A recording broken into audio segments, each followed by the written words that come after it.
Hi, this is Adalberto, and this is my artist statement.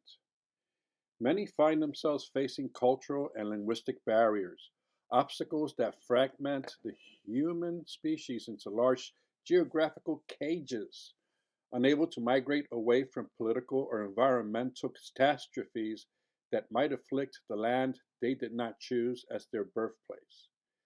In nature, the bad alphas may find themselves abandoned by their kind, but in an artificial cage, those seeking to dominate their will upon others are rewarded with prey that cannot flee from their violence or influence.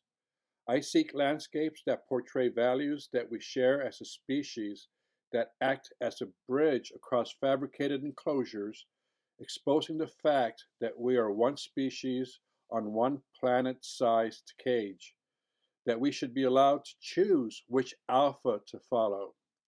Migration is natural, enclosures artificial. I sometimes wonder if the difficulty to physically migrate is simply a response to our reluctance to allow our minds to migrate into other realities, those of others, maybe creating possible conflict with what we believe or have accepted to be normal. Recently, I've been reading James Baldwin, and I found an essay he wrote in 1962 called The Creative Process.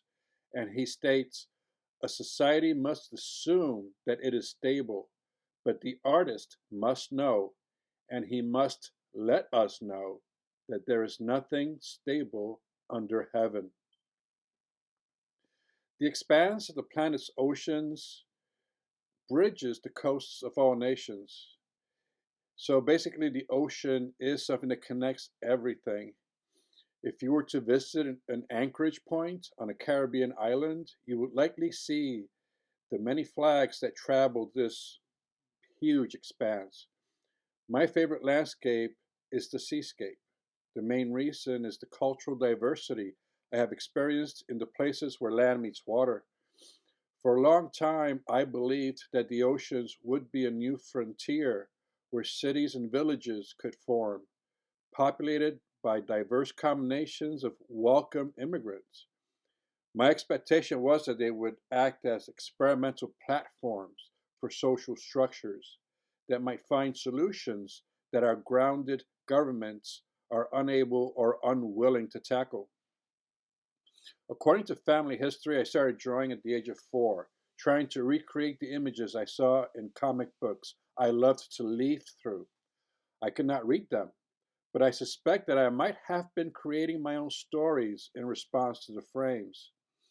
At the age of 9, I drew my first portrait, that of my grandmother as she watched her telenovelas. She would sit really still at these moments. I remained active in drawing for most of my youth. The painting bug did not hit me until the age of 26 while I was serving in the Marine Corps.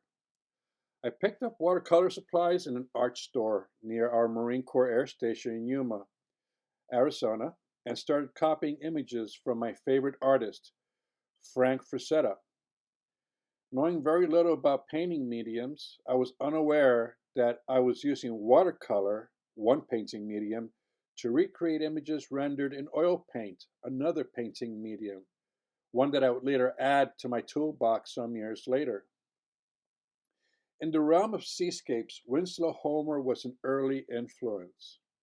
One of the few artists to capture the shades of blue in the Caribbean waters that I miss so much. He also captured the Creole people of the islands that I had encountered throughout the islands and many times in Florida.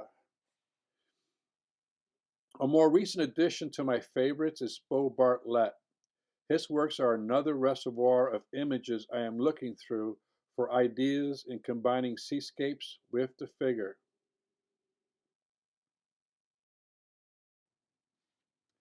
For the BFA show, I plan to challenge one of the myths of this land, or this particular cage we live in. Once upon a time, the crime rate in the US plummeted across the country. At that time, local and national leaders scrambled to take credit, claiming that this was because of this or that action that they took. This happened around the 18-year mark following Roe versus Wade, a connection that many economists understood and pointed out. Economists have never made good political candidates. They only deal in facts and data. So no one listened to them. The Republicans had taken over politics by creating the wedge issue of the evils of abortion, ignoring the deaths of females that sought back alley abortions or sometimes self administered abortions. An abortion is a hard decision based more on economics than a lack of Christian morals.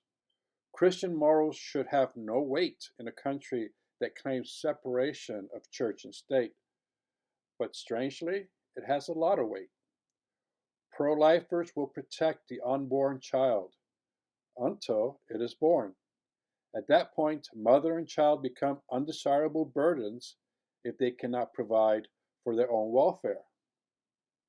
Initially, I had thought about creating an image of pregnant females running after a bus headed to Mexico, chasing after it in front of a Planned Parenthood clinic being repurposed as a church.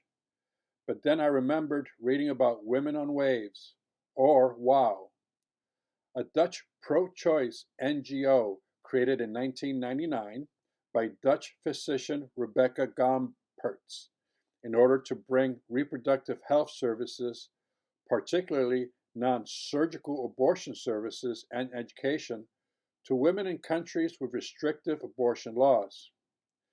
They have a boat they use as a traveling clinic, visiting such places as Ireland and Mexico, and possibly Texas if Greg Abbott gets his way. I don't recall how the parting of the Red Sea popped in my mind, but it stuck, with Rebecca Gompertz playing Moses. With a 36-inch by 48-inch canvas ready to go, I taped four 18 by 24 sheets on a wall, and with charcoal in hand, I started working on an image of the painting of Corpus Christi waters being parted. To further explore the possibilities, I started work on a digital version to explore options in the composition of the background. Now my next step is to consider how to make Rebecca more like Moses, maybe in the foreground, or maybe make her like a benevolent giant, using hierarchical enlargement of her figure like in medieval paintings of religious icons, where the main saint was the biggest character in the painting. Maybe showing her stepping away from her ship onto dry ground to meet the females walking towards her. Another question, how do I make Greg Abbott look more like Pharaoh in conflict with our female Moses? I've stretched some canvas, creating a 55-inch by 39-inch surface, and I'm still considering whether should it be framed or unframed. I do think that the frame would lend it a more religious sense of iconography, make it more like religious, the frames of religious paintings that we've seen. But I plan to paint the visible edges so I can maintain both options open. Now this large piece should be enough for the show, but I still have two 36-inch by 48-inch canvases I need to paint for my painting drawing 4 class. So my plan right now is to make them both seascapes in accordance with the theme of my current artist statement. Idea number 2. For idea number 2, I'm thinking of an image where the rising sea has submerged Austin. It is a red sea, a political sea, with the roof of a Planned Parenthood clinic above the waterline. A woman on wave ship is approaching a group of females stranded on the rooftop. In the background, an unanchored oil rig, a runaway oil rig, has crashed into the Texas Capitol building. Now for idea number 3, I'm kind of thinking with the rising sea levels, the border wall has become a net collecting flotsam or floating debris on the US side, while on the Mexico side we see a community that has rediscovered an old Mesoamerican way of building homes on artificial islands. On the US side, we see an oil tanker converted into densely populated, oily and dirty megabuilding, in sharp contrast to the clean floating homesteads south of the border.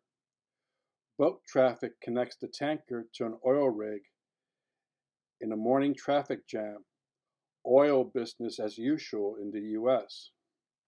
Solar panels and wind turbines seem to have been deported south of the border.